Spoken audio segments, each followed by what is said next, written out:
धर्मसेनावर सत्कार समारंभ या कार्यक्रमाचे अध्यक्ष वदंत डॉक्टर उपगुप्त महादेव, कार्याध्यक्ष अखिल भारतीय हिंदू संघ, या कार्यक्रमाला उपस्थित असलेले बंदीजी, 55 बंदीजी संघरत्न माननीय मुकुंददादा खंडारे, विपुल घोडे, गिरीश कदम, प्रकाश कांबळे, बालाजी दुर्वा, सय्यद अली, नाना, हर्षवर्धन गायकवाड, पंकज मोरे, घोडे, प्रशांत कापसे, मनोहरजी गायकवाड, बाळासाहेब कदम, दिलीपजी गायकवाड, अजयजी गायकवाड, रत्नाबाई बाबू, सर्व बुद्ध धर्माचे उपासक, बुद्ध उपासिका परिस्थितीत उपस्थित सर्व समाज बांधव, मी माझ्या माता बहिणी, खरं पाहिलं म्हणजे आजचा दिवस फार मोठा दिवस आहे. मला वाटतं 3 वर्षाचा वर्षावास 3 महिन्याचा आता चालू आहे, 1 महिना पूर्ण झालेला आहे. त्याबद्दल मी आपल्या सर्वांना शुभेच्छा देतो, आपल्याला सर्वांना शुभेच्छा देतो. 2 महिने बाकी आहे, त्याहीबद्दल आपण व्यवस्थितपणाने चांगला पार पाडावा याबद्दल आपल्याला शुभेच्छा देतो. मी 1956ला खरं पाहिलं म्हणजे बुद्ध धर्माची ओळख 1956ला डॉक्टर बाबासाहेब आंबेडकरांनी धर्म स्वीकारला आणि तेव्हापासून या धर्माला ओळख निर्माण झाली आणि जगामध्येच डॉक्टर बाबासाहेब आंबेडकरांमुळे या समाजाला जगामध्ये जे सर्व वस्तू आहे. आणि आजचा दिवस अंगुलीमाल हे खूप मोठे म्हणजे तज्ञ होते, ज्या गुरुकुळे त्यांनी शिक्षा घेतली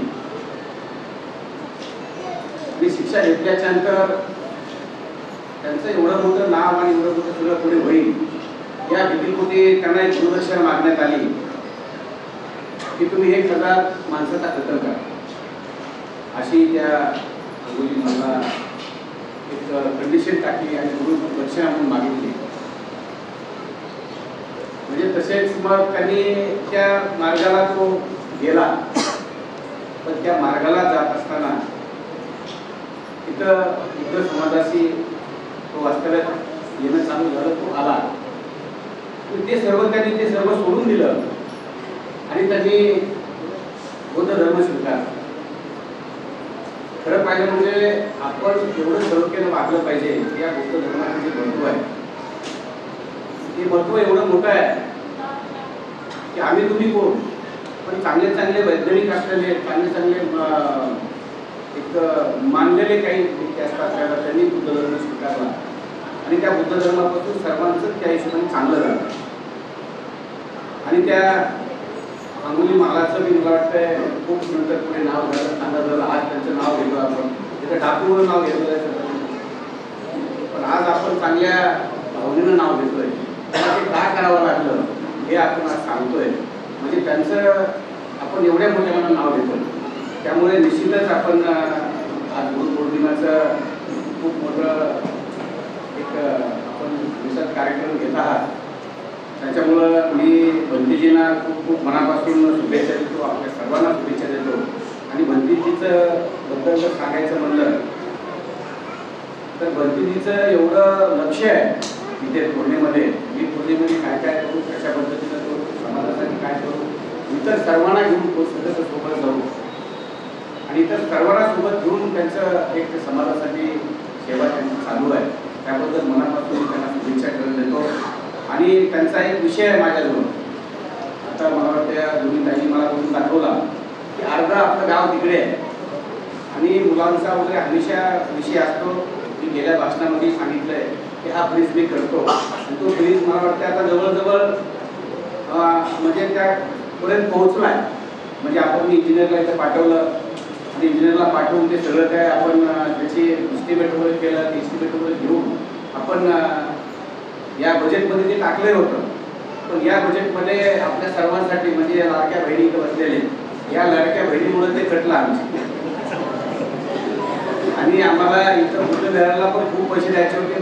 भक्तीजींनी मला 5 कोटी मागितले होते, पण त्याच्यामध्ये आम्ही 3.5 कोटीच देऊ शकलो का.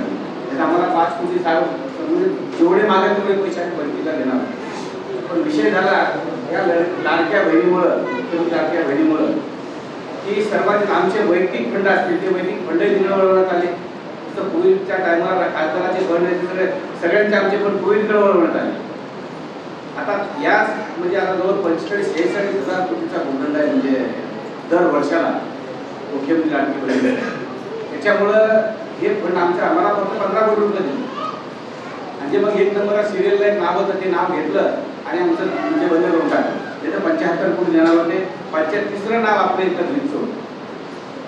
पण ते ठीक आहे, जरी घडलं असलं या बिलामध्ये या बजेटमध्ये नाही आलं तरी आपण त्याला कुठले माझा शब्द आहेत, मला माझ्या सर्व बहिणींना माझ्या भावांना शब्द आहे माझा की ते फक्त ब्रिज करेल तर मीच करतो.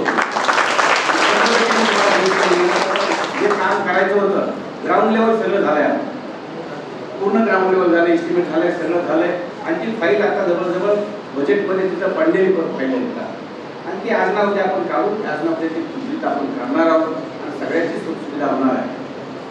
आणि यापुढेही मी असंच आपल्यासोबत निश्चितच कुठल्या ना कुठल्या कामाला येऊन आपलं सर्वांचं मला कसं ही झोपवता येईल, तुमचा सर्वांचा कसा विकास करता येईल तेवढं निश्चित मी करणार.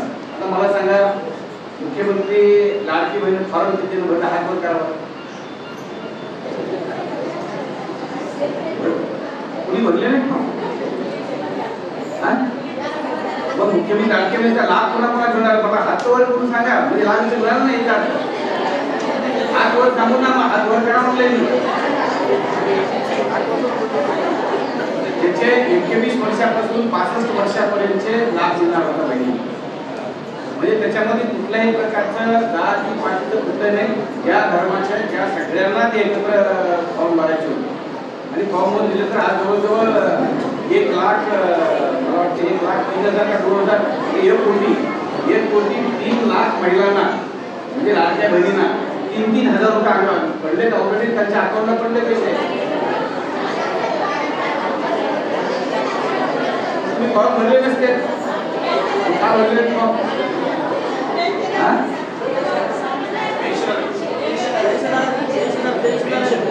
पेन्शन आहे असं काहीतरी असेल ना त्याच्याला, ज्यांनी त्यांनी भरले तरी भरलेलं आपल्याला जाईल.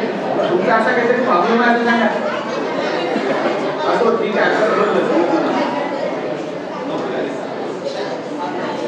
आणि निश्चित मी भक्तीजींना विश्वास देऊ इच्छितो, भक्तीजी आपण ज्या ज्या कामाला माझ्याकडे याल इमानदारीनं आणि स्वच्छ मनानं मी निश्चित तुम्हाला मदत करेन एवढा तुम्हाला शकतो.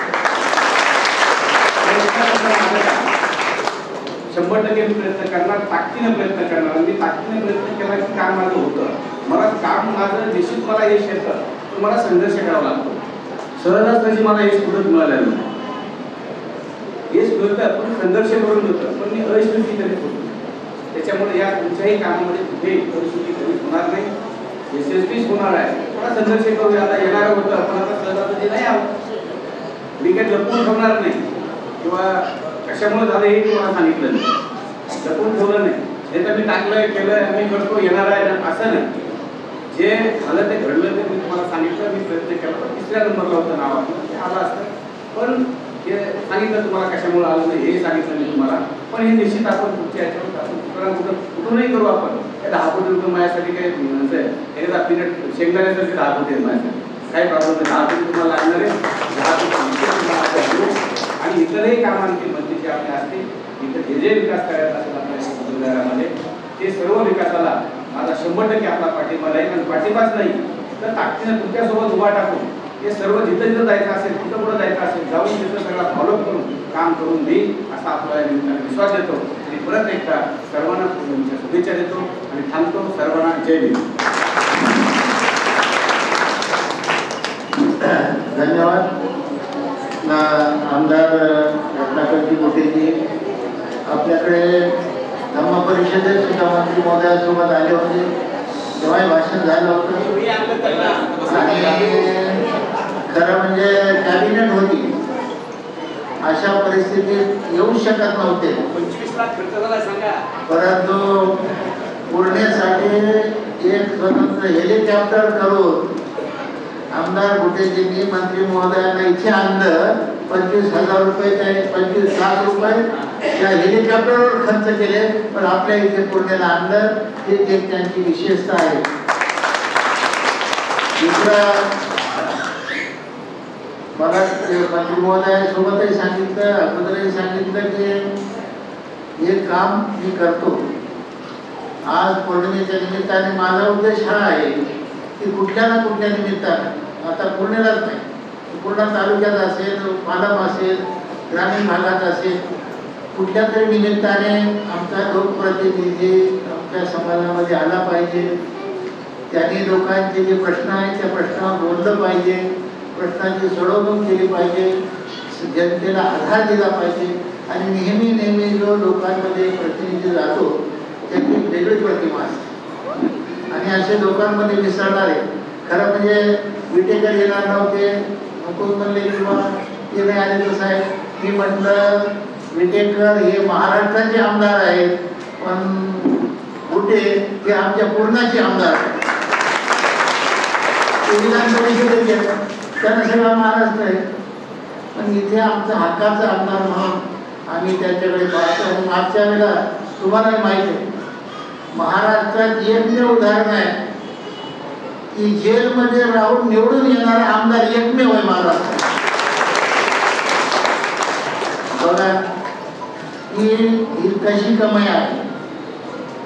माणूस जेलमध्ये आहे आणि इकडे निवडून येतो, ही काही साधारण गोष्ट नाही. त्यांचे म्हणजे हे होते, चिरंजीव होते का गावडे होते, आमच्याकडे आले दोघे होते.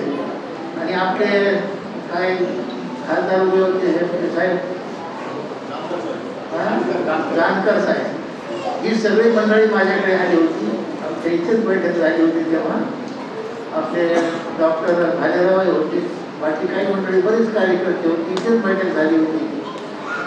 आणि जानकर साहेबांनी तिथे बसून आमच्याकडे फराळ केला, नाश्ता केला. मी पहिला माणूस असा पाहिला की जो मी आता खात नाही, मी पाहत नाही, आता मी जेवलो, जे समोर आलं त्यांनी त्या सगळ्यांच्या समोर तिथे फराळ खायला सुरुवात केली. एक साधा माणूस, त्यांनी त्यांच्याबद्दल. आणि आमचे संजय बनसोडे यांची आमची मैत्री अनेक वर्षाची लहानपणापासून असल्यामुळं ते जेव्हाही भेटले तेव्हा सांगतात की बघा बरं का ते रत्नाकर गुटे साहेबांकडे जेव्हा भेटतील. आता उद्याला मी गेलो तर 4 तारखेला उद्घाटना विहाराचं राष्ट्रपती येणार आहे, 4 तारखेला, त्याच्यात आम्ही तयारीत आहोत. तेव्हाही परवाही मी गेलो तेव्हाही सांगितलं. तेव्हा असे आपल्या तालुक्याकडे पूर्णपणे लक्ष. जेवढे काही तालुक्यातले स्मशानभूमीचे प्रश्न आहेत, आमदार महोदयांनी ते खास यादी मागून घेतली. सर्व स्मशानभूमीचा एकही विषय आपल्या तालुक्यात राहू नये यादी मागून घेतली आणि सर्व कामं बाजूला आधी स्मशानभूमीचे काम हाती घेतलेले आहे. मला माहिती आहे 116 स्मशानभूमी आहेत, म्हणजे ज्याचे प्रश्न जरा विशेष शिल्लक आहेत, ज्यांच्याकडे जागा नाही किंवा अडीअडचणी आहेत, अशा ठिकाणचे डेव्हलप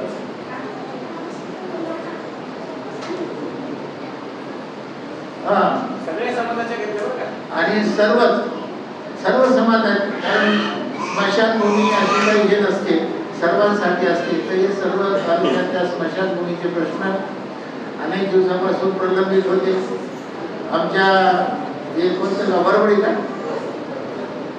बरवडीचा एक विषय मात्र जरा अवघड आहे. आम्ही स्वतः गेलो होतो, बऱ्याच वेळेला प्रकाश कांबळे आणि उत्तम वगैरे जाऊन तिथे मिटवला होता.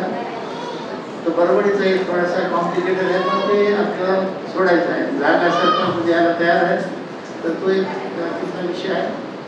आणि पुण्याचाही डेव्हलपमेंटचा विषय आहे. आम्हाला इथून आपल्या गेट तिथून आलेलं चालत तिथपासून ते विहारापर्यंत 40 फुटांचा रस्ता हे करणं आवश्यक आहे, कारण जिल्हा परिषदेनं आपल्याला 40 फूट जागा दिलेली. नंतर हे समोर आज कार्यक्रम घ्यायचा होता, पावसामुळे आला मंडप वगैरे इतके गट्टू वगैरे टाकून म्हटलं चांगली जागा. आमच्या लेडीजसाठी टॉयलेट बाथरूम काय स्वतंत्र एखादी जागा असावी. आणि त्या दिवशी आपण हायमाससाठी दिलं होतं, एक हायमासचं होतं आणि सौर ऊर्जाचं लाईटचा विषय, असे 4 विषय आपले पेंडिंग आहेत. तर ते विषय जर पुढं भविष्यामध्ये जर लवकर मार्गी लागले तर आपली सोय होईल. राहिलं बिहाराच्या बजेटचा विषय आहे. मंत्री महोदय आश्वासित केले आहे, तुम्हाला सोबत घेऊन आपण कुठल्या प्रकारतून बिहारासाठी पैसा उभा करायचा आहे त्याबद्दल मुख्यमंत्र्यांना भेटून आणखी 2-3 विषय आहेत, तर आपण त्या विषयात भेटत जाऊ. आज आपण आलात, आम्हाला चांगलं वाटतं की विकास रस्ता सगळ्या जाती धर्मासाठी असतो, स्वच्छता सर्व जाती धर्माला अभिप्रेत आहे, स्मशानभूमी सगळ्या जाती धर्माला लागते, पाण्याचा प्रश्न आहे सर्वांचा सारखाच आहे. त्यामुळे लोकप्रतिनिधींचं काम हे त्या त्या भागाचा विकास करणं हे त्यांचं कर्तव्यच असतं. फक्त आपण किती पाठपुरावा करून त्यांच्याकडून करून घेतो, आपण किती त्यांना मदत करतो, किती त्यांना आपुलकी प्रेम देतो, यावरही ते काम अवलंबून असतं. तर आमचा समाज हे जे काही विकास कामं असतील त्या त्यावेळेला विकास कामाच्या सोबत आपल्यासोबत असतील, अशा प्रकारे मी आपल्याला शब्द देतो. आज मोठ्या धावपळीत रक्षाबंधनाची पौर्णिमा आहे, तुमच्याकडे भेटीगाठीसाठी दिवसभर लोक येतच आहेत. आमचे सभापती आणि सर्व स्थानिकचे आमचे कार्यकर्ते कदम वगैरे क्या हमारे चाचा सैयद नहीं, हमारे यहाँ को डॉन बोलते हैं, डॉन के नाम से जाना जाता है, तो उनकी पहचान होती है, विशेष है. तो भी हमारे ऊपर हमारा उनका हमेशा ख्याल रहता है. आते जाते पूछते हैं, मिलते हैं, जब जाते हैं तो बराबर हमारी याद करते हैं. आप सबका हम यहाँ से हमारी याद समिति की ओर से, महिला मंडल सब कार्यकर्ताओं की ओर से धन्यवाद और स्वागत करते हैं. यानंतर बक्षीस स्पर्धाच्या बक्षीस वितरण होईल. ज्या ज्या विद्यार्थ्यांना बक्षीस वाटप करण्यात येणार आहे त्यांनी इकडे नाव घेतल्याबद्दल यायचं आहे.